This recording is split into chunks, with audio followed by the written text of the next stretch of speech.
I would like to present to you an idea called concept food. And then this here is calamari rice. And I think calamari rice would be really good for just about anything associated with the Orient. And then to add to calamari based rice, we could insert Japanese barbecue sauce.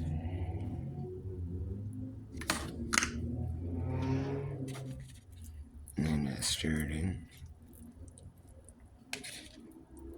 And then we pan fried these calamari.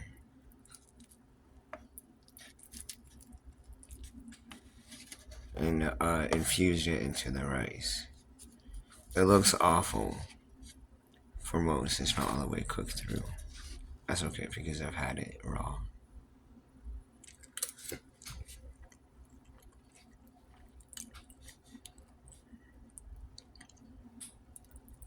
It's a really good base for Oriental burritos, or in addition to sushi, or other soups from the Orient.